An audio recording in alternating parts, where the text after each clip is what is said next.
Assalamualaikum warahmatullahi wabarakatuh.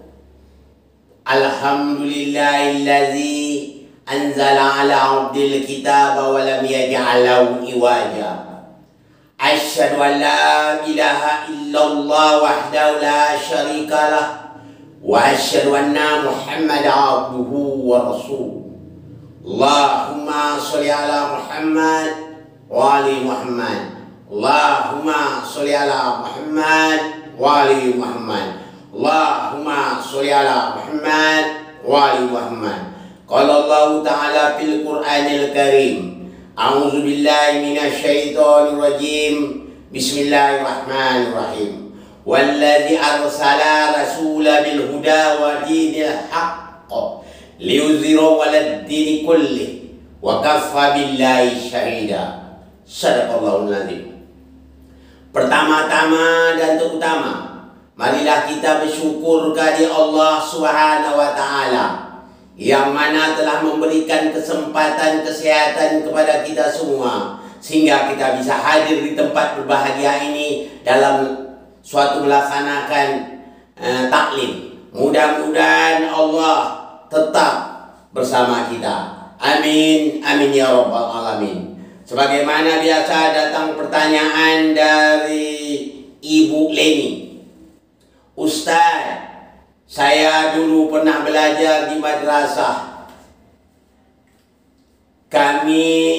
Ustaz kami mengatakan Nabi Muhammad sallallahu alaihi wasallam waktu masih kecil dadanya dibelah oleh malaikat, dikeluarkan hatinya, lalu dicucikan hatinya dengan air zam-zam, maka bersihlah hati Nabi Muhammad dari segala kekotoran, maka bersinarlah wajahnya. Yang saya tanya di sini, apakah hadis ini sahih atau bagaimana Ustaz? Assalamualaikum warahmatullahi wabarakatuh. Waalaikumsalam warahmatullahi wabarakatuh. Pertanyaan dari Bu Leni, dia mengatakan Nabi Muhammad itu dibersihkan dengan hatinya, dikeluarkan hatinya, lalu dicuci malaikat dengan air zam-zam, maka bersihlah hati Nabi Muhammad waktu itu dari segala dosa. Ini juga saya juga pernah belajar itu waktu dulu dia masih di madrasah ya. Sama kejadian ini. Sebenarnya hadis ini ya lucu juga kita ya.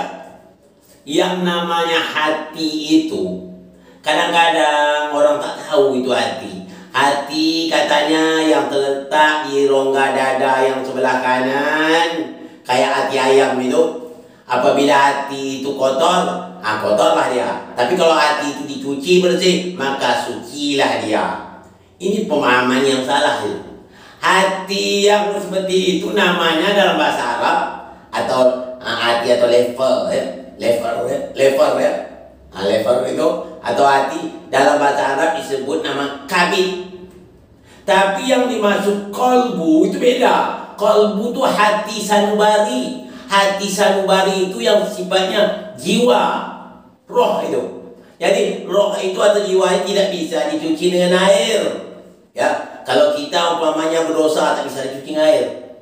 Tak bisa. Kalau yang bisa cuci dengan air itu yang namanya kotor, yang sifatnya jasmani itu. Kita kena debu atau kita kena kotoran lain kita cuci bisa. Tapi kalau hati tak bisa. Katakanlah orang sakit hati, ya, suka memfitnah orang atau suka mencaci orang, coba kita operasi, hantar kepada dokter bagian hati ya, so dia bersih, bisa tak?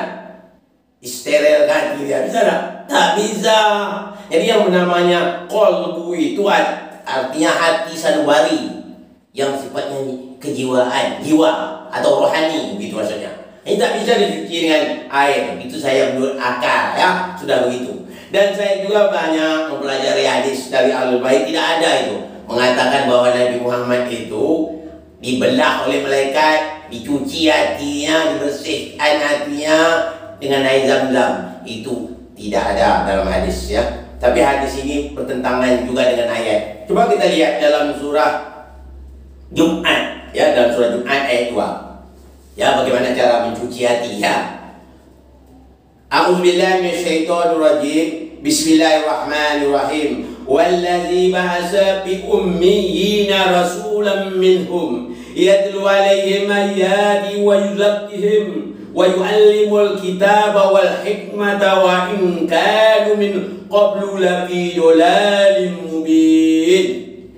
Dialah yang mengutuskan kepada satu kaum yang ummi, seorang rasul di antara mereka, membacakan ayat-ayat Allah, mensucikan mereka serta mengajarkan mereka kitab dan hikmah. Dan sesungguhnya mereka sebelumnya berada dalam kesesatan yang nyata. Jadi membersihkan hati itu kata Allah dengan ayat Allah, dengan kitab dan hikmah, bukan dengan air. Tak tahu ya.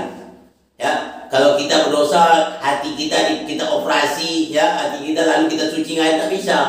Itu yang berhubungan dengan rohani, yang bisa mencuci dengan kitab Allah, dengan wahyu Allah, baru bisa bersih. Kalau yang sifatnya zahir atau jasmani itu bisa dengan air, ya. Jadi kenapa hadis ini apakah sahih? Dah jelas hadis ini merupakan satu islahiyat. Ini menghina Nabi ini.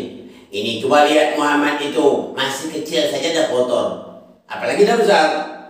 Sedangkan manusia biasa saja, umur yang kanak-kanak itu belum kotor, belum ada dosa itu. Apalagi calon Nabi dan calon Rasul. Jadi jelas hadis ini bertentangan dengan ayat dalam surat Jumat ayat 2 atau surat ke-62 ayat 2 itu. Ya, jadi cara membersih hati itu dengan wahyu Allah. Ya, dalam ayat surat 33 bagaimana Allah mensucikan Ahlul Bait itu dengan ayat Allah, bukan dengan membedah dada.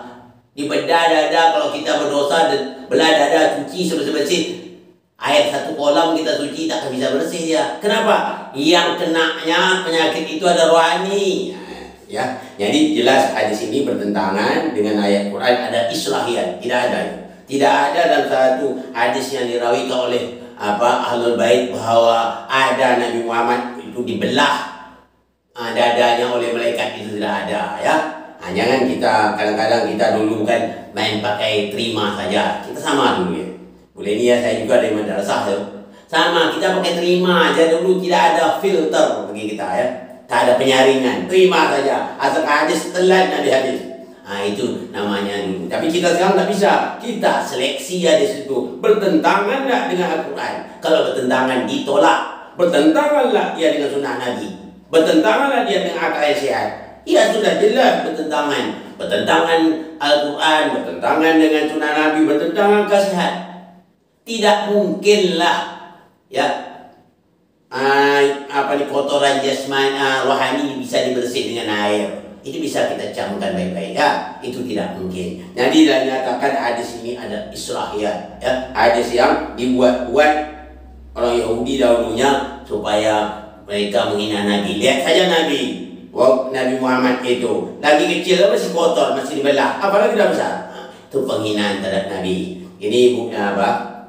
Ibu ini bagus untuk pendalaman ilmu. Jangan kita asal ikut-ikut saja, kita selidiki dulu, seleksi itu. Tidak tahu, tanya kepada orang yang tahu ya. Itu saya harapkan.